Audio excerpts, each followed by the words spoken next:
Assalamu alaikum everyone. I'm Sania Shabir from Desert Rose Psyche. In this lecture, I'm going to explain you about the probability. Probability जो है वो originally एक Latin word से derive हुई है जिसका मतलब है अप्रूवल। प्रोबेबिलिटी है क्या? ये मैथ्स की एक ब्रांच है जिसमें हम लोग पैटर्न ऑफ चांसेस को स्टडी करते हैं। The idea of probability is based on observations. Basically observations पे है ये कि हम लोग क्या ऑब्जर्व कर रहे हैं। ऑब्जर्वेशन चांसेस को ऑब्जर्व करते हैं ना, इट्स सिमिलर लाइक दैट। जब भी बात होती है कि हम लोग बात कर रहे हो कि किसी चीज़ के होने का चांस है, there is chance of happening something, तो तब हम लोगों को ये माइंड में आ जाना चाहिए कि we are dealing with probability. अब है प्रोबेबिलिटी की डेफिनेशन। द बेसिक डेफिनेशन जो है, probability is a measure of how likely is that some event will occur. मतलब हमें कितने चांसेस है किसी इवेंट के होने के, किसी भी इवेंट के होने के। अगर हम लोग बोलें कि एक मैच है, मैं बोलूँ कि मैंने बहुत अच्छा खेला है, तो मैं बोलूँगी कि there are 90% chances that I will win. तो ये जो 90% चांसेस है ये मेरे पास प्रोबेबिलिटी में आ जाता है, तो फिर इसे प्रोबेबिलिटी के हिसाब से हम लोग डील करेंगे।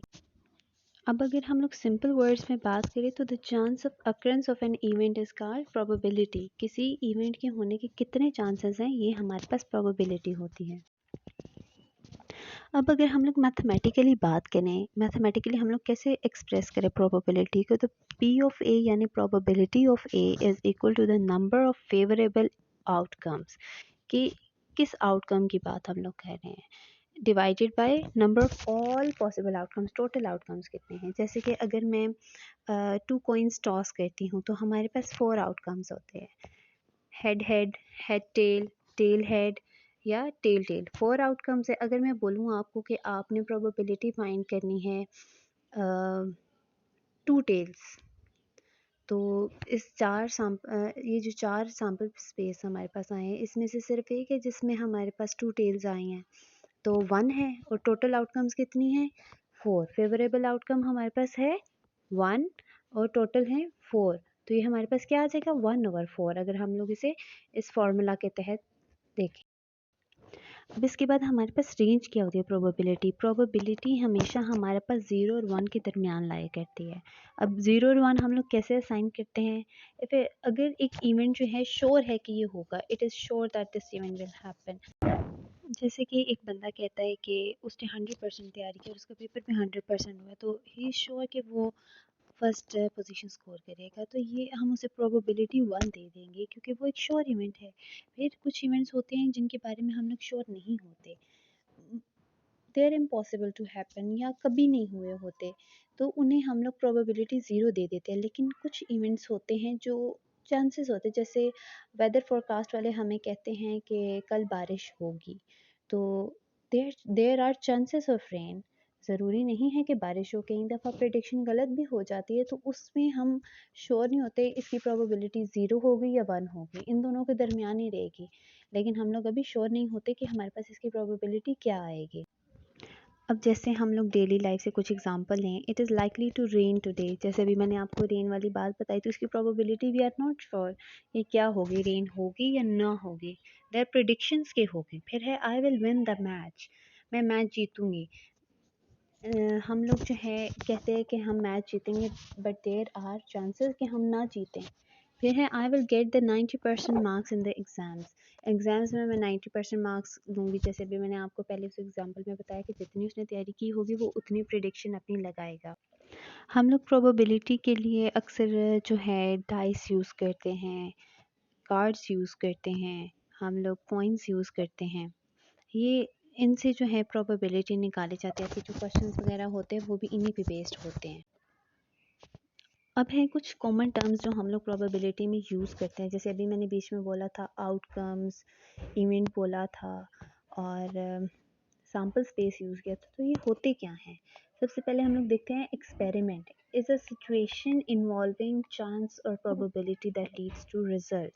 हम लोग कॉइन को टॉस कर रहे हैं, दैट इज़ एन एक्सपेरिमेंट। ठीक है, ये हमें एक रिजल्ट देगा, या हेड देगा या टेल देगा। ठीक हो गया। फिर उसके बाद है आउटकम। आउटकम क्या होता है? हम लोगों ने जो टॉस किया है, टॉस के बाद हमारे पास जो रिज़ल्ट आया है, हेड आया है या टेल आया है, यानी उस एक्सपेरिमेंट का जो रिज़ल्ट है हमारे पास, वो होता है हमारे पास आउटकम। फिर है इक्वली लाइकली आउटकम्स।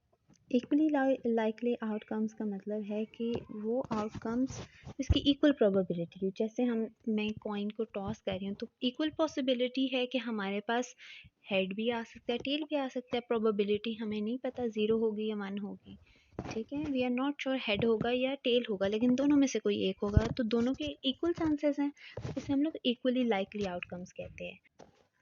उसके बाद है हमारे पास sample space, the set of outcomes of an experiment. कि हम लोगों ने एक्सपेरिमेंट किया, वाइट टॉसिंग कॉइन का हम लोग एक्सपेरिमेंट ले लेते हैं।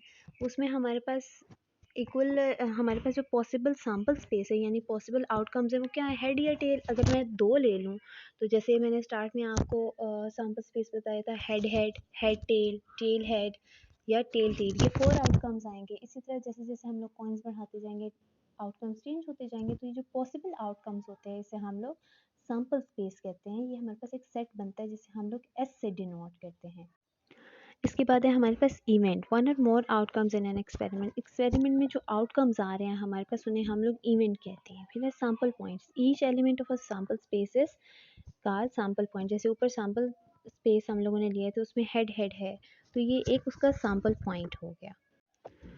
अब हम एक एग्जाम्पल ले लेते हैं जिससे हमें सॉल्यूशन का पता चले कि हम लोगों ने कैसे सॉल्व करना है। एग्जाम्पल है, अ coin is tossed twice, find the probability of that at least one head turns up. हम लोगों ने कॉइन को 2 दफ़ा टॉस किया, ठीक है, तो हमारे पास क्या प्रोबेबिलिटी आ जाएगी, ये एक हमारा क्वेश्चन है। और दूसरा वो ये बोल रहे हैं कि प्रोबेबिलिटी हम लोगों ने जो फाइंड करनी है कि एटलीस्ट 1 हेड्स अप, उसमें एटलीस्ट एक दफ़ा हेड ज़रूर है। 2 दफ़ा अगर हमने टॉस किए तो दोनों में से एटलीस्ट एक दफ़ा हेड आया है, तो वो कौन से आउटकम है जिसमें एटलीस्ट एक दफ़ा हेड आया। सबसे पहले हम लोगों ने सैम्पल स्पेस ले लिया, head head, head tail, tail head and tail tail. ये 4 हमारे पास सैम्पल स्पेस आ गए हैं, सैम्पल पॉइंट्स हैं सैम्पल स्पेस के।